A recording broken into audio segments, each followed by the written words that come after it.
Yo, what's up, everybody? Welcome. It's a little time for some Orange Bloods lives in your life. Orange Bloods lives. A lot of plural going on there. I'm Jeff Ketchum, just one of me. Like, comment, subscribe to the page. Please do these things. They do help as we creep up on, I don't know what our subscriber goal is at this point. We've surged past where I ever thought and hoped we would be. Over a quarter. No, we're creeping, I guess, to 250,000. Kind of cool. Keep subscribing. We're going to jump into a lot of Texas football topics today. Recruiting kind of front and center on some of it, but yeah, a lot of spring football discussion too. We'll bob and weave back and forth. I finished an article earlier today on orangebloods.com, which you can access. If you've never been to the website before, hundreds have signed up in the last week or so. Scan that QR code. See what the fuss is all about for $1. You can find out what Orange Bloods is all about. But one of my columns today, Truths and Lies. I'm struggling to speak with regards to plurality. See, I can't even say that right. What's going on? Maybe this iced tea has numbed my tongue. I wrote that column, which basically focuses on all of the rumors of the week and kind of grading them on a scale of 1 to 5. A lot of good topics in today's Truths and Lies. So I thought I would kind of lead there. And 5-star, good news, bad news, I think in 2027 for recruiting for the Longhorns. This is a thing that's sticking out in my mind the most. There's one thing I'm really excited about with regards to Texas football. And then there's one thing that was a little bit, if you caught Chad and I doing our show, the OB3, yesterday here on Orange Bloods Live, you might have seen a little bit of this. And we've certainly talked about it over at orangebloods.com. Let's start with the bad news. Let's get it out of the way. I sometimes, I don't know. I'm a give me the bad news first and then give me the good news and then I'll weigh. The last thing I want to do is be made to feel good and then undercut. So I'm going to start with the bad news, which is Honor Fa'alave Johnson will make his announcement on Saturday. I believe 24/7 is going to broadcast that live. And Oregon and USC, kind of the presumptive favorites. Texas is a school that has been making a move, and you wonder, well, does that mean that Texas is dropping a bag on Fa'alave Johnson? Which I love saying that guy's name, so I'm going to be disappointed if he falls off the radar. Well, kind of out of nowhere this week, he's like, I'm ready to make a decision. Okay. That's before kind of a steady stream of visits. That's before official visits. It remains to be seen whether or not his recruitment will completely shut down. But he has given indications in interviews this week that that's what this will somewhat signify, right? So you've got USC and Oregon, the presumed favorites, but Texas has been making a move. Would they make a big enough move that they would drop a bag on him and he would just Derek Cooper his recruitment, which maybe that's a right metaphor. I'm not exactly sure. Well, look, my kids turn 12 on Saturday. I got to be a dad. So when I reached out to a source this week, one that I really, really trust, I posed it through the prism of, look, this kid's getting ready to make a decision on Saturday. I need to be on call all day long as a dad on Saturday. Do I need to trip out and have instant analysis and ready to do YouTube videos and all that stuff when this kid makes his announcement on Saturday? The word I got back was, I wouldn't worry about it. That's all I needed to hear. So, that might not sound like the most emphatic piece of recruiting scoop of all time. But look, I got birthday parties and stuff I need to be getting ready for. The last thing I cannot have. It's like we've had kids announce on Christmas, and it's just like, oh man, you gotta be kidding me. You don't really do this to everybody. Have some respect for the rest of the world. Now, look, I am not suggesting that Fa'alave Johnson should know my birthday. I'm just saying it is the conflict. And so when I reached out to this particular source, who is a father, he understands. Hey, do I need to be on call or not? You don't need to worry about it. Say no more. I think that speaks volumes. He could have said a lot of other things that would have indicated, because I think in this instance, it's going to take a lot of money. Like, it would be known. I think there would be confidence inside the Texas football program that, hey, not only is this going to happen, but this is how it happened. And I don't think that exists. And it'll be interesting to see what USC, which of USC and Oregon emerges as the school here. It will not be an inexpensive investment for those guys. And it might help set the table early on for, I don't know, the expected marketplace for a guy that is a top 10-ish national prospect. So something to keep an eye on there, right? Last year, when USC was grabbing 5 stars early, I'm thinking about the Bowman kid, the tight end, and there was a report out that that kid was going to get $2.7 million a year. It didn't exactly impact the market like that, but it gives you an idea sometimes to get these kids this early before official visits and everything else. Someone has to set the market. I don't think it's going to be Texas in this instance. Just something to keep an eye on. So that's the bad news. And look, honestly, was anybody out there just like assuming he was going to commit to Texas? That vibe hadn't yet existed. There were murmurs that Texas was gaining steam. He'd even kind of admitted as much to some West Coast reporters like Greg Biggins out of Student Sports and in that group. And then Adam Gorney would do an update and he wouldn't mention Texas at all, or at least Gorney wouldn't. And I was like, oh, that's weird. But at the end of the day, man, if you're not first, and in this case, second sometimes is as good as being first. It kind of depends on the prospect, but third's not the best place to be, or fourth. And it's kind of where Texas is. So we move on. I don't know that I'll waste any more breath unless anybody has a real question there. The good news in recruiting. Now this I think is worth getting a little bit excited about. My guy, we talked about him early in the week. He showed up on Monday for the first Texas spring practice, and it was like, oh, how you doing? Landon Williams Callis, the running back out of Richmond Randall. He's a sub 10, 500 meters guy. He's a 5-star talent in an itty bitty body. Like, that's the knock. Everybody's got him ranked. ESPN, 24/7 Rivals, you name it. Everybody has him ranked. Myself, as a national top 50 kind of a guy, he's like 5'7.5". So he's just never going to be a 5-star when you're that small. But this dude's a baller. He's a player. And when you think about what Texas would lose in the running back position this year, expectedly, right? If Hollywood Smothers and Raleek Brown both go to the NFL when this season is over with, and Brown's a senior, so he will. The assumption is that Hollywood Smothers didn't come here to be a 2-year rental. I think he's a one-and-done guy, unless things just don't go well this season. But Texas will be looking to replace some pop in the offense with those two guys gone and Derek Cooper, really the only impact, high leverage, money cost at this point at the position once you get beyond those 3 guys. So there will be money to spend. He's the guy in the state that, for me, I'm like, if there's a guy you go get, if there's a guy that you drop a bag on, if there's a guy that they get together and say, who do we give some revenue share to? And at the running back position, to me, he's the guy in the state of Texas. I mean, he is tailor-made. And for most of the spring, I even talked about this with Chad Monday, Wednesday. I can't remember what day it was. But if you go over to the Rivals database, they've got like their little projection percentage on guys. It says 97% for Texas A&M and Landon Williams Callis. Not good, Bob. Not good. But he shows up at the first Texas practice. Now, look, that could be nothing, but it could also be the very first chance that kid had an opportunity to see Texas in the flesh for the spring, Monday morning, 9 o'clock. I don't think that's completely insignificant. And then, you started to get the buzz that he and the new Texas running back coach, Jabbar Jalouk, is a guy that he really likes. You can see that they're gaining momentum. Texas would say back in January, they weren't really worried about any of these dudes. It wasn't that we're not mentioning them early on in the process because they feel like there would be plenty of time in the spring. They don't want to do multiple junior days. They don't want to have every weekend of the year filled with recruiting visits and stuff like that. They feel like it can be more narrow focused than that. And I have always heard if there are guys like Landon Williams Callis, they'll get in on them right on time. It's March 12th.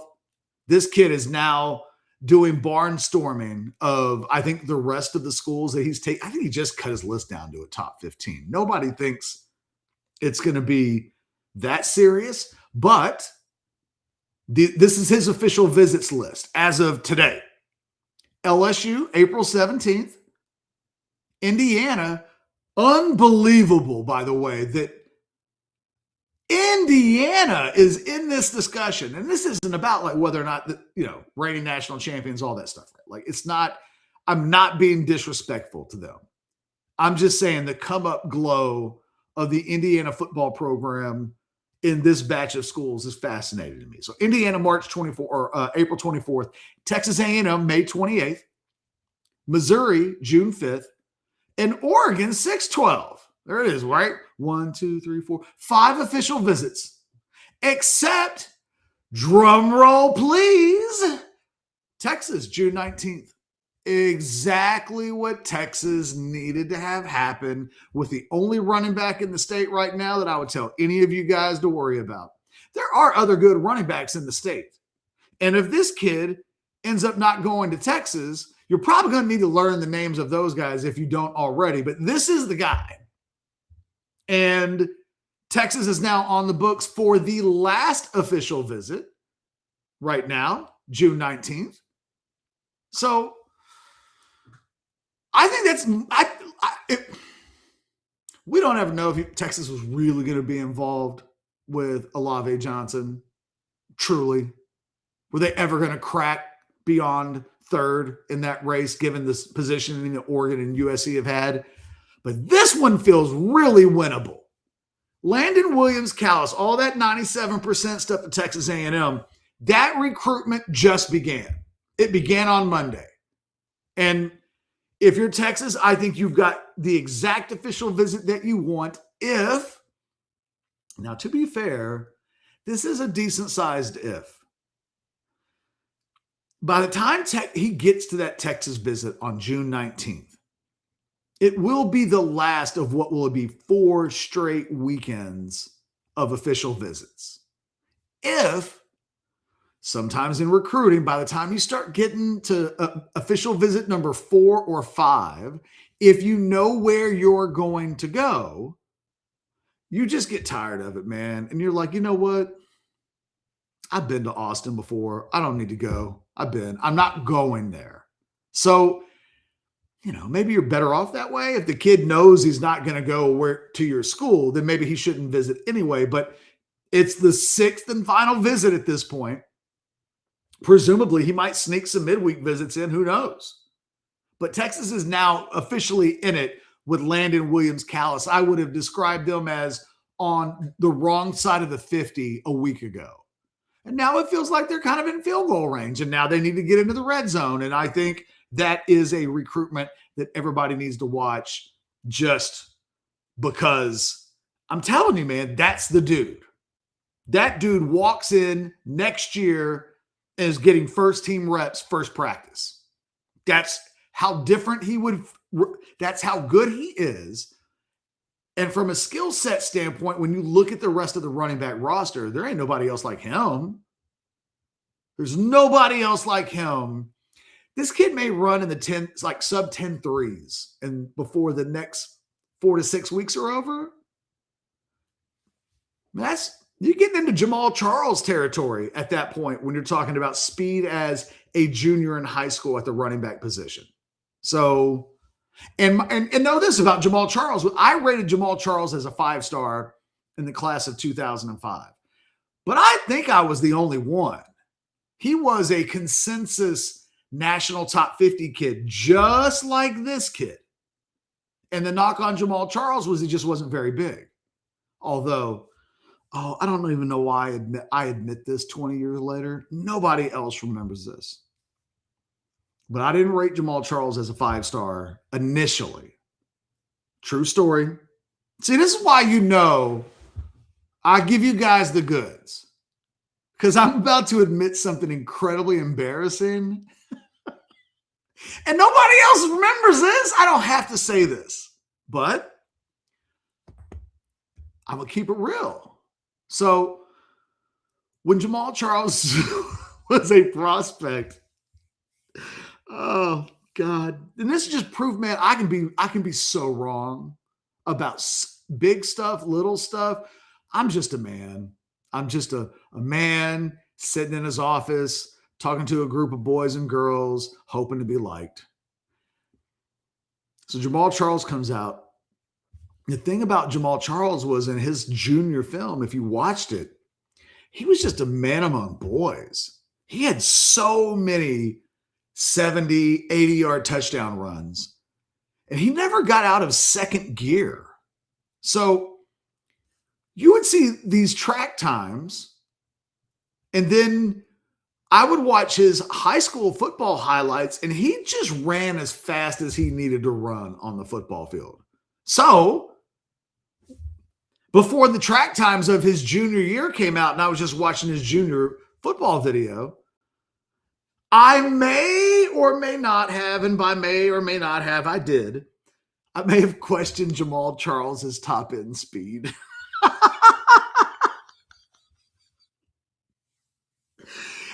There weren't track times, I don't think, at the time.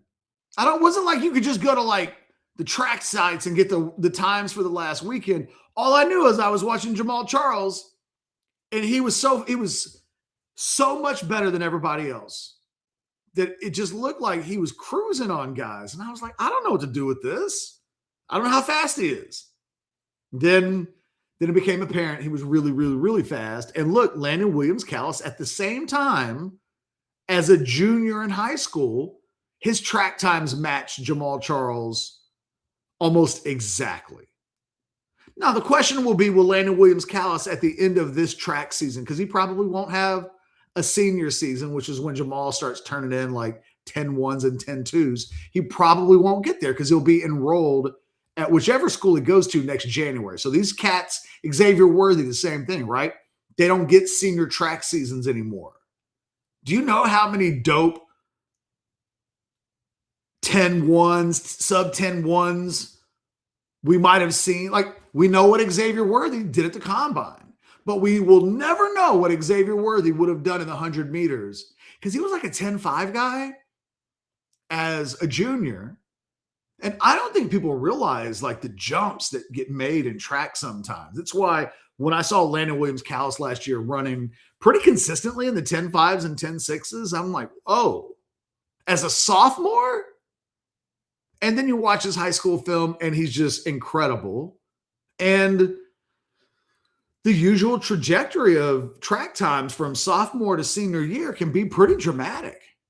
You know, you get guys that are running 11s as a sophomore that'll get that thing down to 10.6, 10.7, which is incredibly significant. Like it's no small thing. That's really, really fast. It's not fast in the state of Texas to like win medals, but for football prospects, if you find guys that are running 10.6, 10.7s, you just take those guys. When you find guys that are running 10.5s and below, oh, you get those guys on your team. Like that's it. We're suddenly talking about a different level of speed. This kid has it. And there we go. Everybody's asking, or a few people. Here it is. Chat at 3 p.m. So look, here's the deal. Full transparency. Felt like the noon show, the one where we go live, just needed to be even more Texas-centric, more Texas news of the day, more me, if you will. We didn't want to lose what Chad and I had either, but we felt like changing things up a little bit was in the best interest of the site. You're still going to get a lot of me and Chad every week on the show at 3 o'clock. It'll be recorded. Less live reads now in the noon show than there would have been before. There's just some tweaks that have been made that we hope over the long haul as we get into the football season, deep into the recruiting season, deep into those things will prove to be the right move.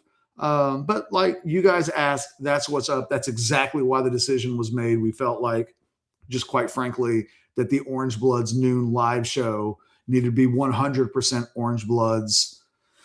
And this is probably a little bit what it looks like, but we'll get the modcast on Tuesdays and things like that. So it won't be like an abrupt change. And like I said, Chad and I just did a show like 12 hours ago where some of the stuff I'm actually talking about in today's show was in that show. So there will be crossover. Actually, you'll just be getting more of us than you've ever had before.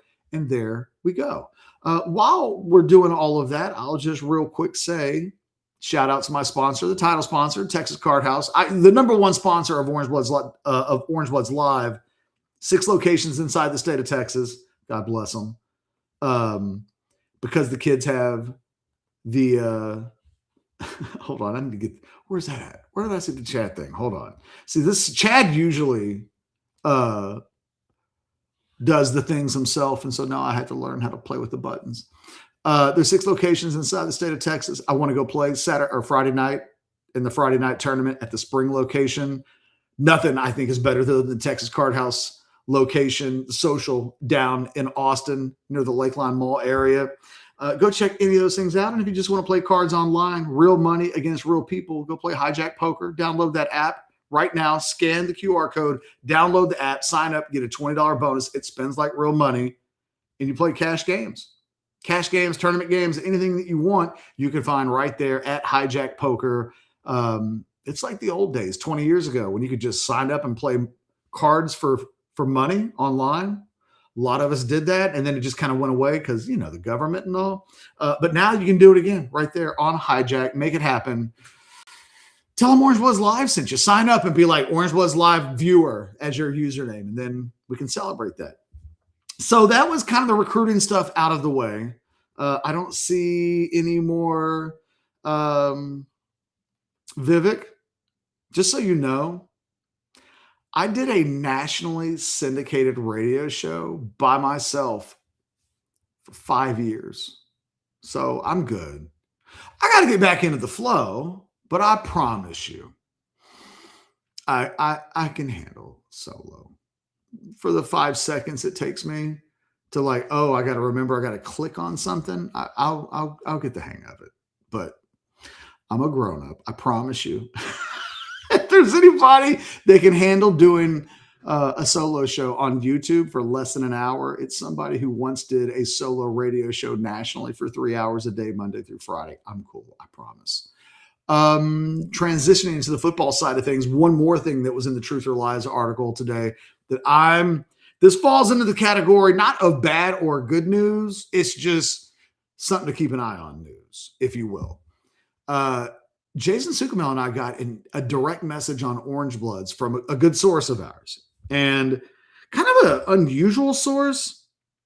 It's not a guy that's in the Texas football program or anything like that. This isn't a coach. This isn't a staff member. This isn't a secretary. This isn't a player. It's not a player parent. It's not any of these things that you guys want. You know, we didn't get this from Steve Sarkisian himself, but I've got a guy who has an unusual connection to kickers, Texas kickers. And it was this guy's just been right on stuff related to Texas kickers for like the last 18 months. He's known when guys are going into the portal. He's known because there's like this underground kicker community. It's crazy. It's crazy.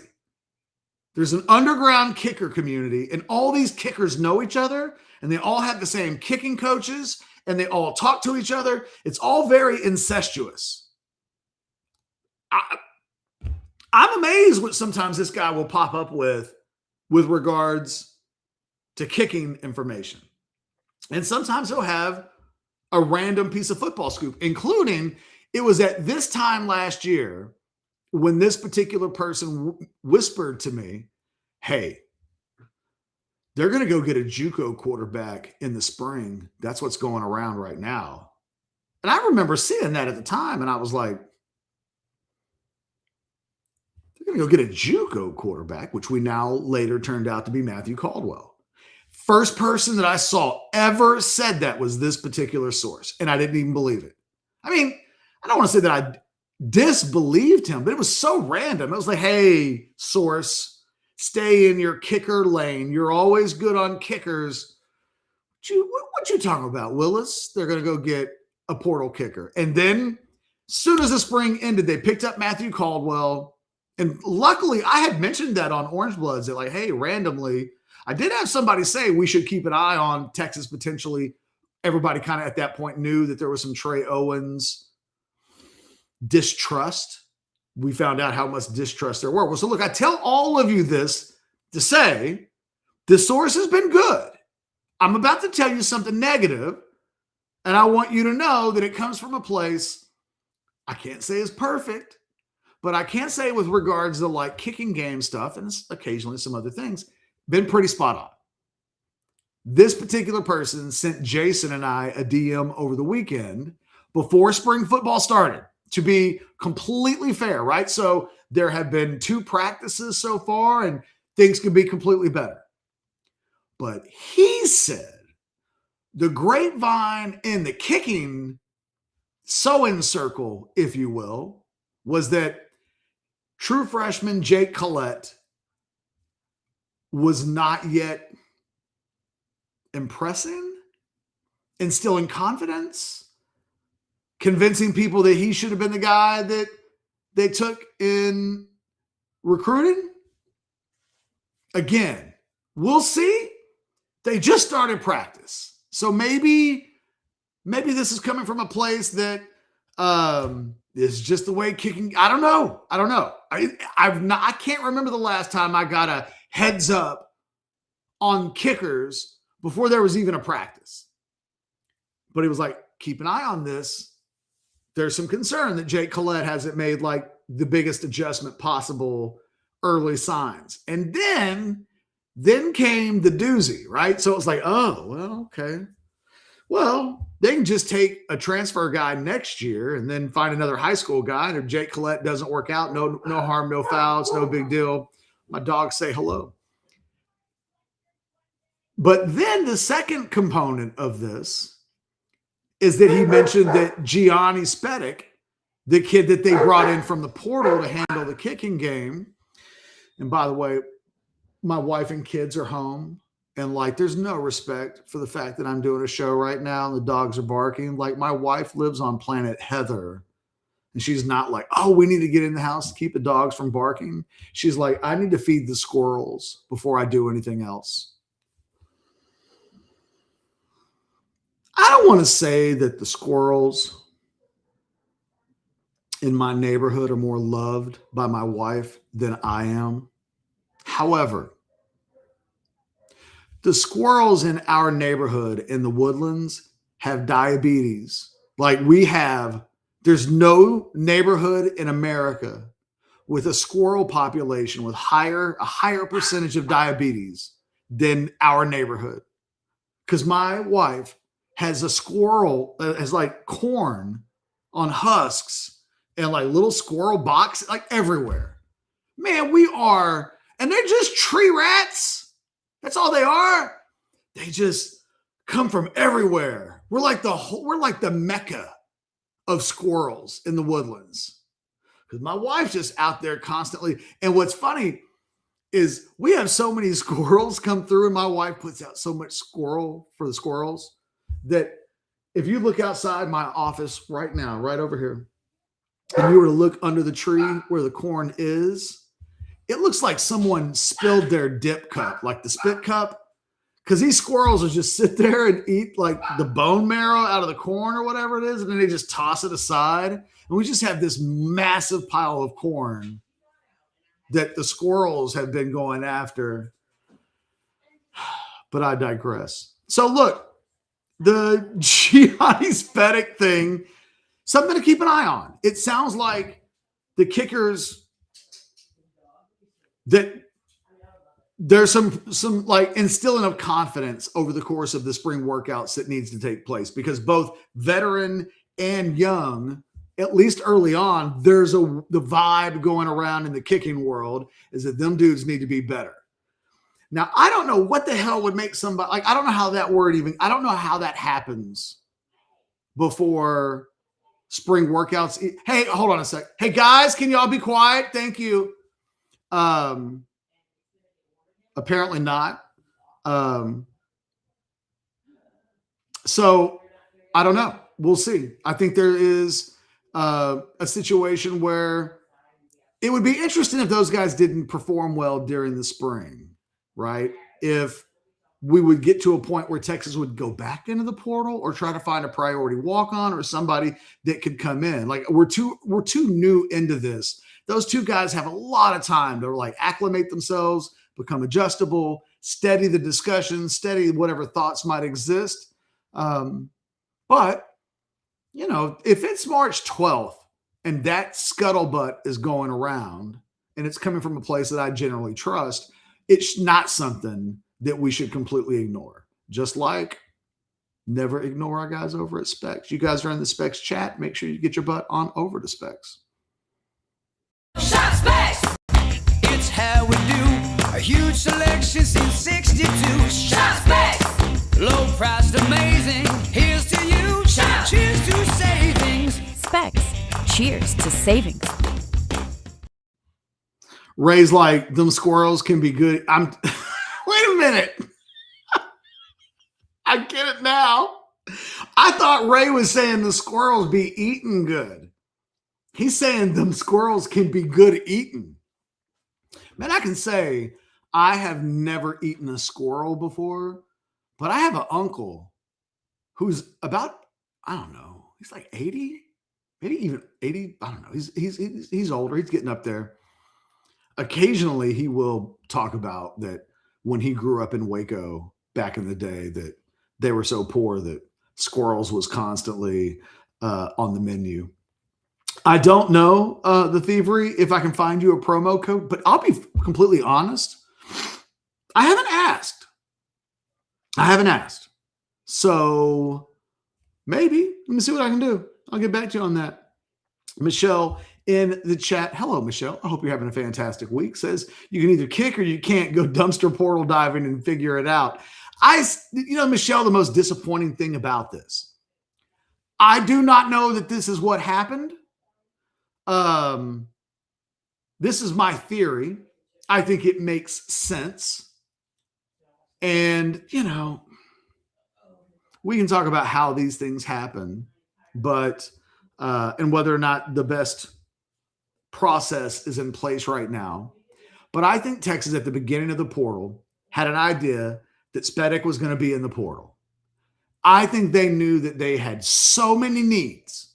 I mean, you have to go back to the beginning of the portal, those first couple of days in January, and they're trying to find offensive linemen. They're trying to get skill guys. They're recruiting Cam Coleman. They haven't even made the decision to go get Rasheem Biles.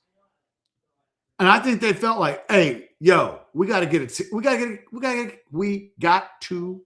a kicker. I think they had a heads up that this kid was going to enter the portal. I think they were like, good enough. He's kicked. He's proven. He won't blink. He ain't great, but he's proven, and he comes. And I don't think they had an idea that, the kicker market was going to be as healthy as it turned out to be, because the day after they got a commitment from Spedic, a freshman All-America from the Woodlands who was kicking at Arkansas entered the portal, and that guy was incredible. He's better. And that kid transferred to LSU. I think Texas looked at their needs in the portal. And look,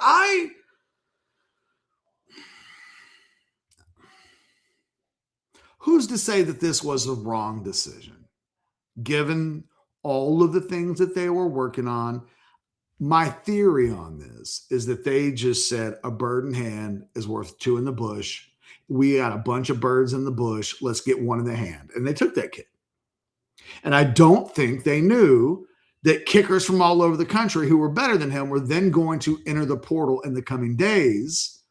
And they did. And Texas had already gotten their guy. Hey, man, I think Texas did an A+ job in the portal. We could nitpick the hell out of what they did there. But, man, if Sark were at a press conference right now and we asked him this question, and he said, yo, we had a lot going on. We didn't think getting the kicker was a higher priority than the other 10 balls in the air that we were juggling. We thought he was going to be good for us. That's why we did it. Did we think we could do better? Well, if we did, we wouldn't have done what we did. We were wrong. We misjudged, but he's our guy, and here we go. I can live with that. I mean, all of that makes sense. It also would make sense that, hey, maybe don't rush in. What's the market for Spedic? Like, really, who was Texas competing against? That kid's like 50-50 from 40 yards and outside. I refuse to believe that Oregon and USC and Georgia and Ohio State were all knocking down on that kid's door, and they were afraid that a bidding war against the teams they don't want to get into bidding wars was going to take place. Man, I don't know. And look, maybe this kid ends up being fantastic, right? Like, all I'm telling you is there's just some rumors in the grapevine that it could be better. And all I'm doing now is outlining the process for how we got there. I'm not going to nitpick that too much, but it's just one of them things, man. Like, Texas is never going to be perfect. And I think this is probably where they made a mistake. Hopefully this kid puts it together, has a big year. Hopefully the Collette kid comes on and they don't have to go get, but you can see it. Well, here is, again, they do have options though, because they're not, they haven't decided what their walk-on number is going to be. They could still, Money V says, Sark definitely not admitting to that. Well, of course not. I'm just saying, if he said that, I would be like, touche, fair enough. Fair enough. It's better than being gaslit, Money B. And too many times we just live in a world where everybody who speaks at a press conference these days gaslights their audience. Probably me too. I mean, everybody gaslights, drives me crazy. It's a whole Andre Kojo thing, right? It's like, oh, now Andre Kojo would have been a starter last year, but we weren't saying that literally when the injury happened, but I digress. They have the JUCO market, which the cool thing about it, if you could find a JUCO kid that you like, he'll show up with no eligibility used. That's one of the benefits of the JUCO market, is that those years won't count against your major college football years. So there was already some thought that schools around the country would be looking at the JUCO market in the spring, looking for little hidden jewels that might be 20, 21 years old that still have 4 years of eligibility remaining. You see where I'm going with that? There's still going to be guys in the portal that would probably be, guys with profiles be lower than the Spedic kid. But, you could still do what would essentially be like a priority walk-on back in the day, although really the distinction when you have a 105 limit, all those guys can just be on scholarship, and I bet Sark puts most of them on scholarship, if not all of them when it's all said and done. But they've got they're not frozen. They're not up against the 85 in a way where if it just looked awful, I think they've got some recourse. There's still time, but you've missed out, I think, on the opportunity. In fact, I had this one particular source was telling me that, and I won't give any specifics, but there is a school in the SEC that has a walk-on. This is exactly what I'm talking about. This dude just has scuttlebutt in the kicking game. It doesn't make sense that somebody should be this wired in to what the hell's going on in the kickers, but there's like a Kickers Humane Society out there. So the thing the guy was telling me was, there's a backup kicker at another SEC school that's really good, actually. But he's not on scholarship. He's the backup, and so he's a walk-on. But his kicking coaches told him to just walk. Like, I don't know, man. All I'm telling you is there will be some guys available, and Texas may have to be unconventional in how they look if they need to, if we get to the end of the spring and there's a point where they need to. By the way, Michelle's just a team player. Some kicking coaches follow me. I'm going to ask them for the best JUCOs and send to bank. See? Y'all don't know how much Michelle loves Texas football, man.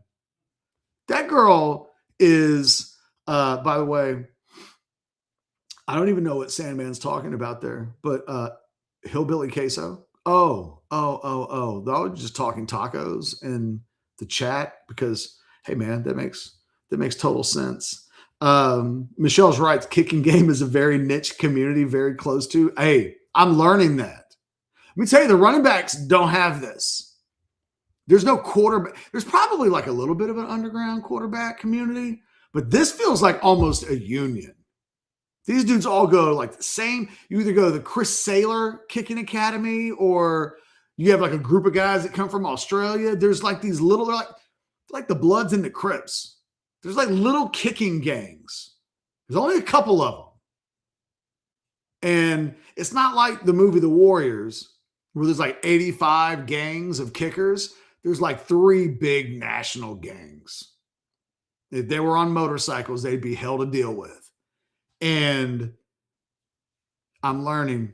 I trust I would look, man, Michelle, because you are exactly right. It's why I wasn't dismissive of this stuff. I was like, okay, this isn't like one of my sources who's at practice and literally doesn't know his ass from his elbow with like the kickers. What a source would probably say, oh man, I was watching the kickers today and Collette missed 2 of his kicks. Like that's how he would judge. This is the kicking game. This is like talking to the godfathers of the kicking game, the scuttlebutt. This is what the real OG kicker people are saying. I'm not going to ignore that, even if it's bad. And in this case, it's less than great news for Texas. But hey, man, that's the way it goes. Vivek talking about this kicking game situation will make Sark lean into going for it on 4th down even more. Yeah, but we're probably already there. Probably already there. The thing is, we lived, not so much last year, but even then, I think we argued about this with Mason, with the Texas kicker last year, all year long. Because I felt like early in the season, it became pretty clear that Texas didn't trust Mason Shipley beyond 50 yards. Then there were a couple of times in games, I think anything inside 50, Sark felt real good about. We saw the kid make a kick from like 57. So then the assumption was, oh, he's just good from 57. And I don't think Sark ever felt that way. And then there were moments where Sark wouldn't go for it. It'd be like, I'd have to go back and look at the down and distances, but there were some field goal range situations from 51, 52, and Sark passed on those. And then later in the year, in situations where it was 55 and beyond, he tried to give it a shot, and Shipley didn't always come through. And you could just tell Sark, never as good as I think Texas was inside the 50 last year. There was like a no man's land. And I think Vivek, he leaned into exactly what you're talking about, where my NFL brain would say, oh, it's 4th and 4 and you got a 52-yard field goal attempt. You take the 3 points. That's money in the bank. I'm a Cowboys fan. The field goals are the only thing that's money in the bank. So it's like, 4th and 1 from 75 yards. Let him kick it. I want to see him try. But Sark ain't trying to have that. And I do think, and the other element of this, Vivek, let me tell you what Sark is telling us right now, he loves this offense. Do you know what it means to hear him gush over Cam Coleman? Do you know how good Cam Coleman has to be? They've already paid him. Cam Coleman's paid. In fact, he's paid to the extent he can't ask for no more money. So it's not like Sark has to butter this kid's bread because he's trying to talk him into something. He's here. And it's day 1, and Sark is giddy over Cam Coleman. He's already saying things like, it's one thing when your best players are really badass, but it's another thing when they're your hardest workers and your best practice players. Sark, you had him on a practice field for a day. Sark is, look, I even was like this at 19. I'd go on a great first date and I'd be thinking marriage. And the thing is, no girl wants that. No girl wants to. I remember one time I went out with this girl who was a producer at the TV station, and we were having a good first date. She had told me that she was a Cowboys fan. And like, I made a point. This is when I learned my lesson. The date had been going really well. I made a point of like saying kind of aloofly, like, oh, well, we can go to a Cowboys game later in the season. I was like, I think I had tickets to a game, Eagles game or something like that. And I saw complete change came over this girl's face. She was like, whoa, whoa, whoa, whoa, whoa. I could see it filtering in her brain. 6 weeks, 8 weeks. I just met you. What are you doing? And I saw it. And then there was never a second date, and we never went out to a Cowboys game. And at the age of like 20, I realized, oh, I can't ever do that again. Never, ever, ever on the first date act like you're about to marry somebody. Touche, mental note taken. Sometimes when you're a young guy, you have to learn these things the hard way. Sark's like 51. He ain't learning. There's no new way for Sark. And whatever way, like, let's look, Sark's doing all right for himself on that front. So he knows he's good. But he doesn't have to do this with Cam. He doesn't have to recruit Cam. Sark is so excited about Cam Coleman. He just can't help but talk about how much he likes Cam Coleman. He's got a bunch of other guys that you can come on in. He's got a bunch of other guys. I'm like multitasking here on the show today. It is a fascinating thing to have to do when there's other people inside the house that can do all of the things that I need to do. But nevertheless, here we are. When you look at Raleek Brown, when you look at Hollywood Smothers, when you look at Cam Coleman, even a guy like Jermaine Bishop Jr., who it's still too early to be drawing huge conclusions from. I know Dez got buck wild on Twitter. Hey, Sandman, you never know, man. You never know. I'm a storyteller, and if I get high enough and the topic like pops up, I'll talk about anything. I got dog walking stories I'm sure I can come up with some stuff on. So yeah, depending on the metaphor in the day, yeah, I'll digress. But I think to Vivek's point about Sark going for it more on fourth down, just know he loves the guy. He's going to love what he's working with at offense. He loves his quarterback more. He's going to love these running backs more. He loves Cam Coleman more. He's got Ryan Wingo in his back pocket, and now he knows how to use him, and he doesn't have to force the issue with Ryan Wingo.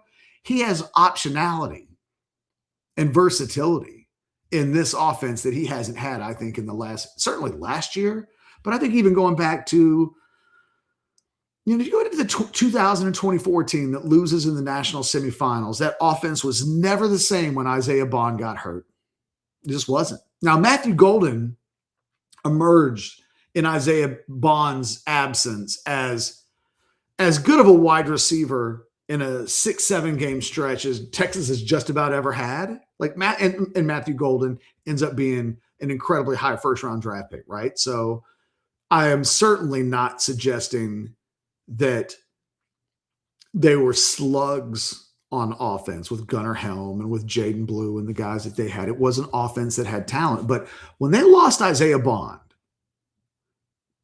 they lost the only guy on that team that could take the top off another team, that really infused scare in real time. And if you'll remember, Bond comes back for the Florida game in 2024. And they're running like reverses to him. I think he had like 75, 80 yards of all purpose.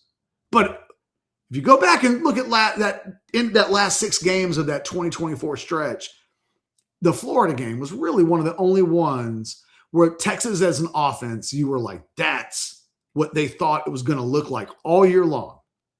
And the rest of the games were like puttering along, trying to get over 17 points, not always getting there. The moment they lost Isaiah Bond, they just lacked weapons. They didn't quite have it at the running back position the way Wisner's solid, but not a game changer, right? Jaden Blue, game changer at his best, but not trusted. I don't think we can stress enough what it will mean for him to have 2 running backs that he will implicitly trust in Hollywood Smothers and Raleek Brown. We'll see if Derek Cooper gets there. It could be 3. I think he'll have Ryan Wingo. I think he'll have Cam Coleman, 2 guys that he loves. I think if Mosley comes back and is healthy, can stay healthy, that's a guy that Sark has confidence in and third down. You can really start to see that I think Sarkisian in general is going to be significantly more aggressive on offense than I think he was a year ago. And man, Arch has got some gunslinger in him. He wants to go vertical. He wants to throw the ball down the field. He wants to get the ball to his receivers. He doesn't like the tight end as much as his uncle did. Either of them. Arch was going to want to get the ball into Cam Coleman's hands and get the ball into Ryan Wingo's hands and Emmett Mosley. And we saw a year ago, man, he wasn't trying to get jack injuries into the NFL.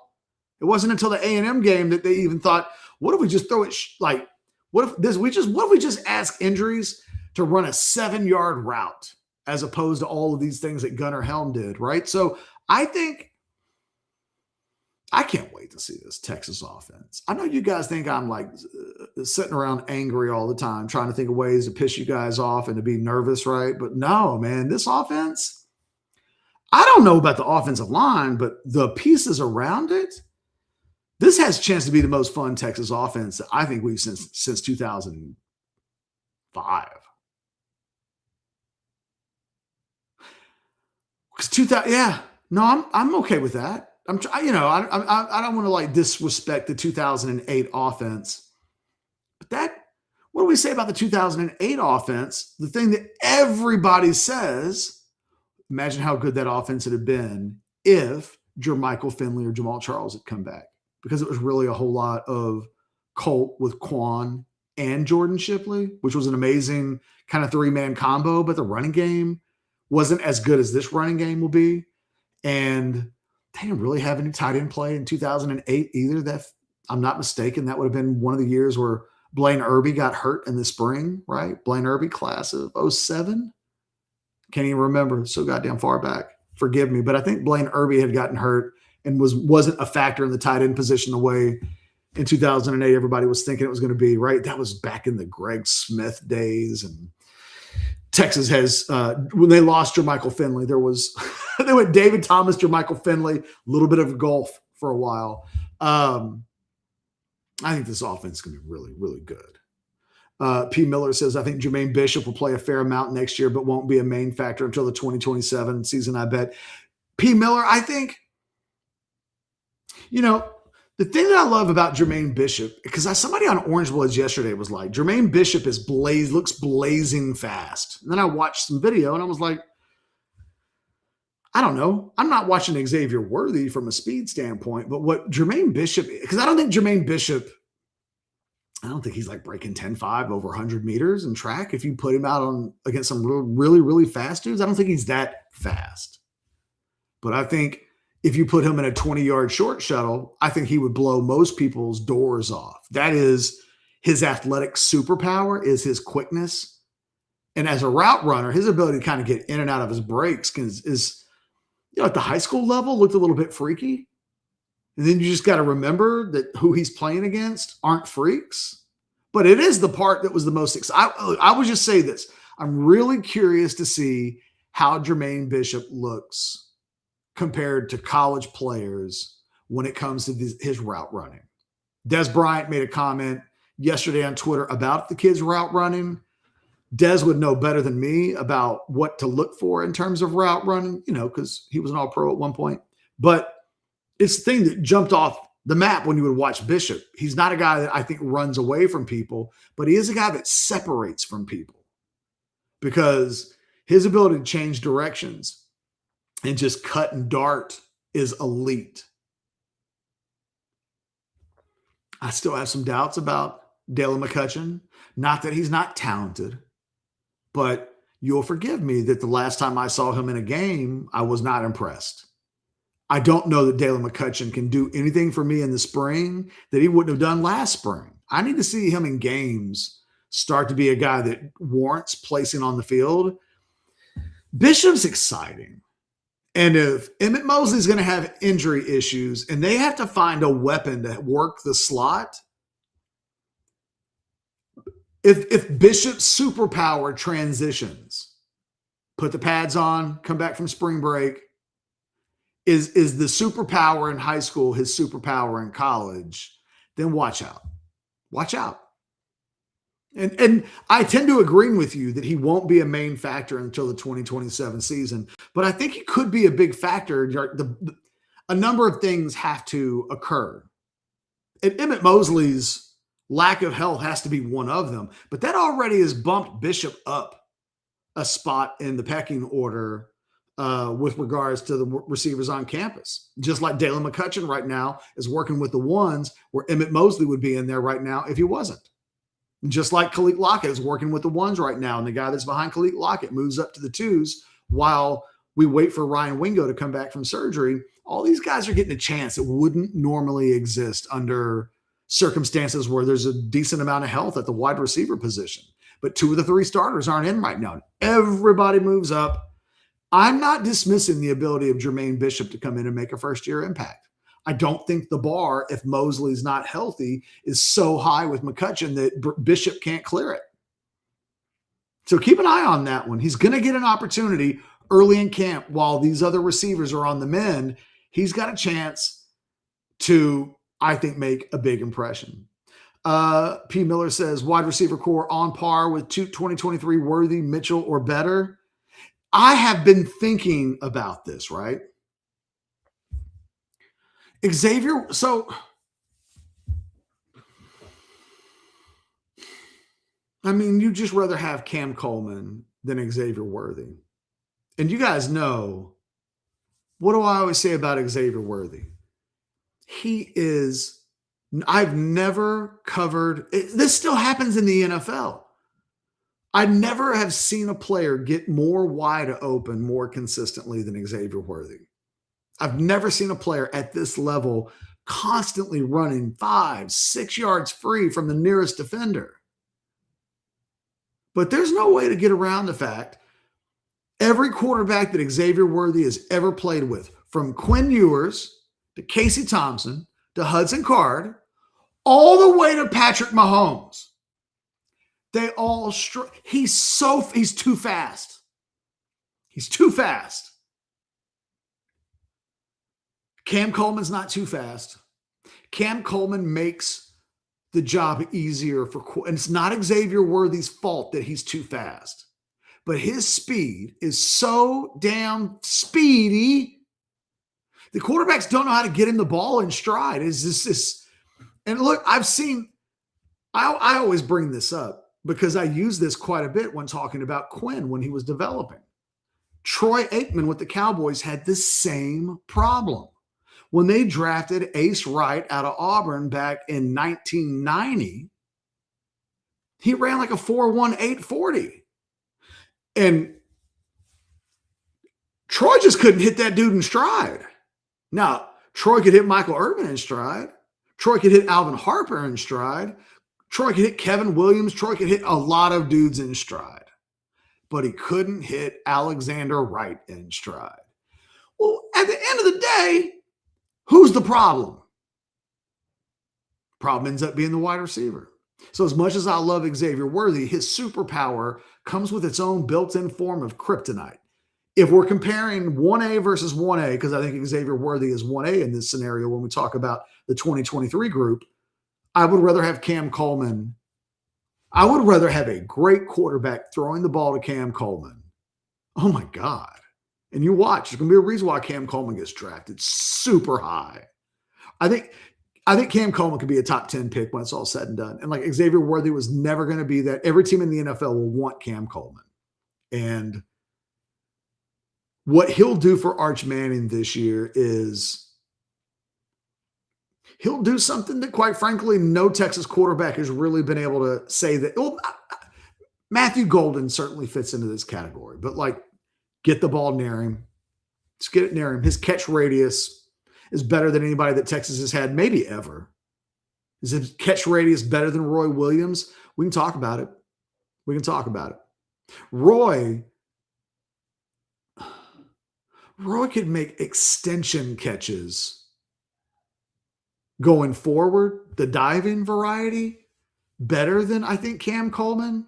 Cam Coleman as a standing or running target is just like a ballerina.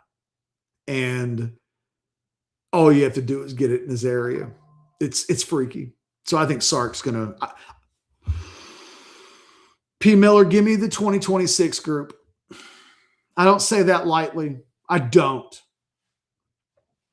But I'm Team Cam Coleman. Sorry about that, X. I feel like I've betrayed you considering I've been the president of the fan club for a long, long time, but that's where I'm at. The Thievery says Aikman was obviously the problem. You know what happened to Thievery? They got rid of Alexander Wright and the Cowboys started winning Super Bowls. It's a true story. They drafted Alvin Harper in 1991.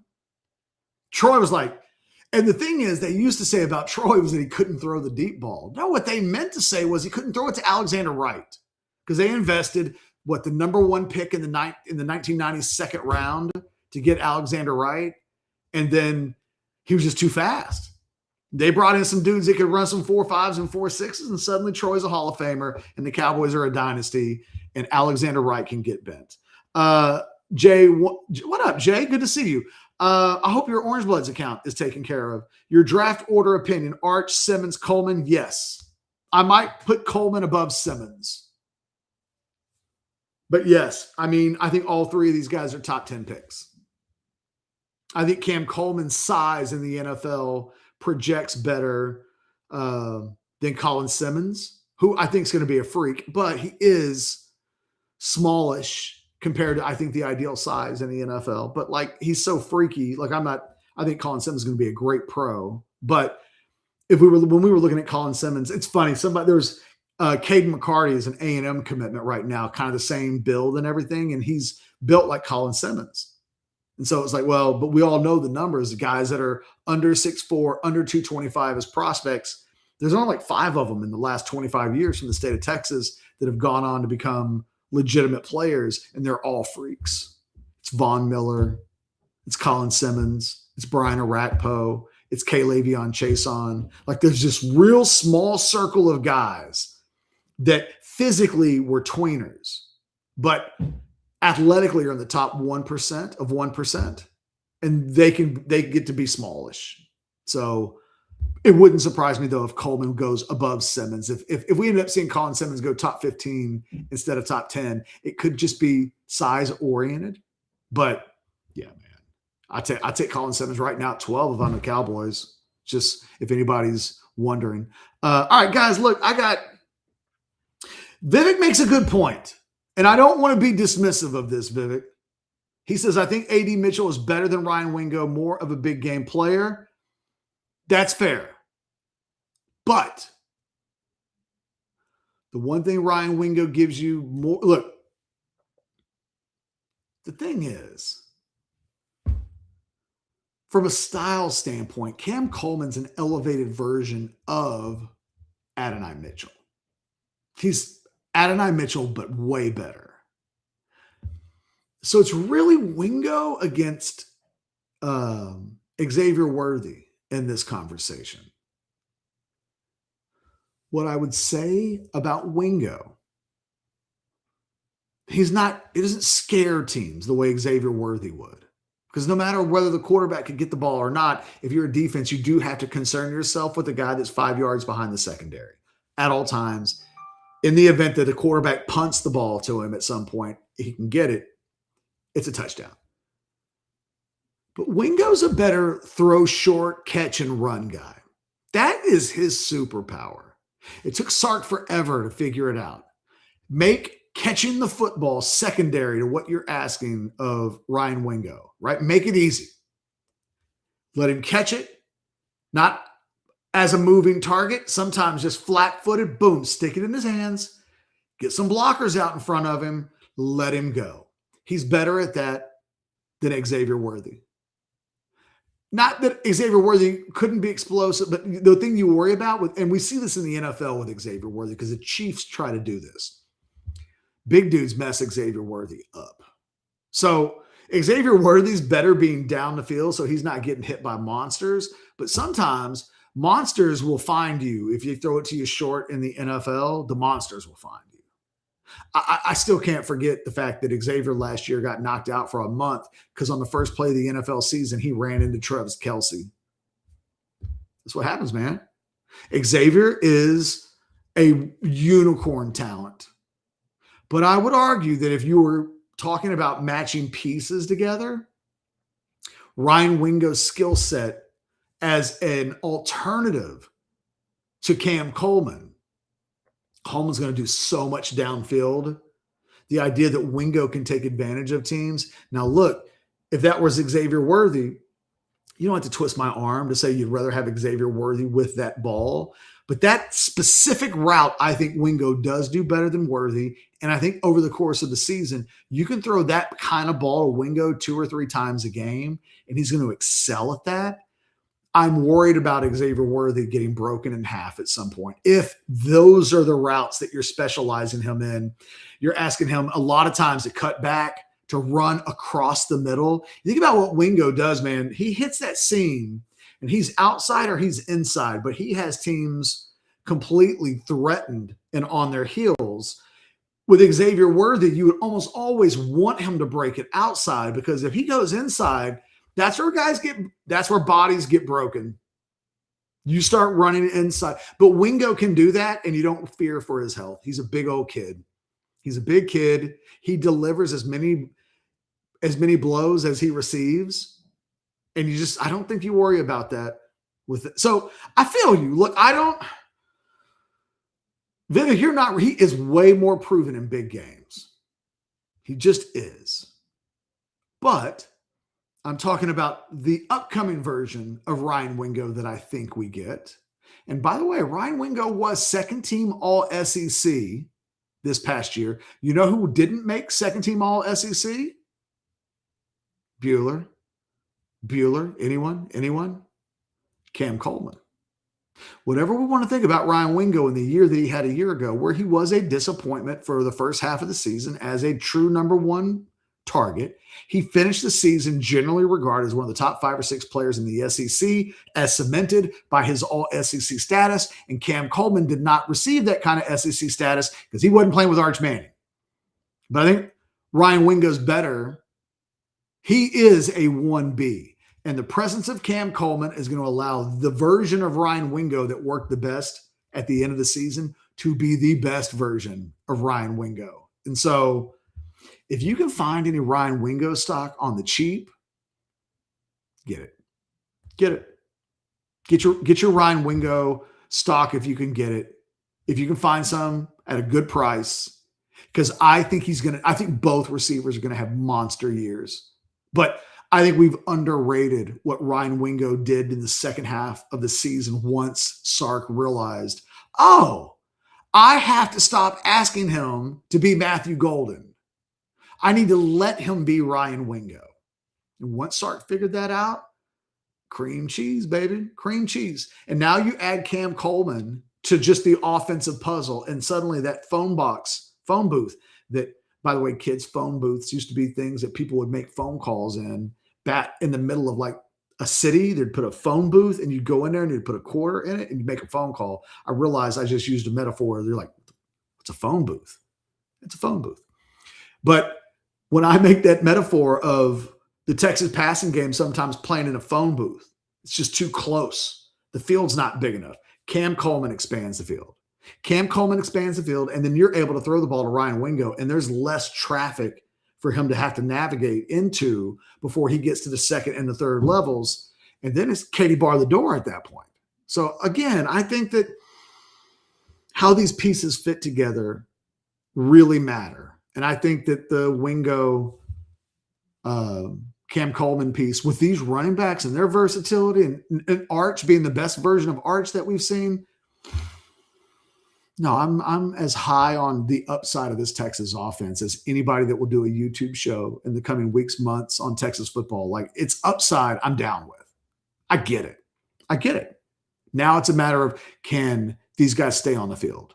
Because as practice picks back up tomorrow, still no Arch, still no Wingo, still no Mosley, still no Gooseby. But if everybody's good in August and in September when the season starts, like I said, hell on wheels all year long. Guys, I'm going to wrap it up. We've gone more than an hour. I always get on chat about this. We can't go more than an hour. And then here I am. I got to rambling and chatting and talking. And, next thing you know, we're an hour plus. Thank you to the Texas Card House for being an amazing sponsor, the title sponsor of this show. Download the Hijack Poker app. Play some cards today for money. Pay the rent. It can be that simple. Or join me at any of the 6 locations all over the state of Texas. like I said, the spring location might be my jam on Friday night. If I do go as planned, that's tomorrow, I will take some photos and put them up on social so you guys can see what the fuss is all about. For now, I'm going to bid you guys farewell. Start getting ready for the war room over at orangebloods.com. Check on my kids who stopped making noise after the first 30 minutes of the show. Dogs, too. I wonder what that means. You guys have a fantastic rest of your Thursday.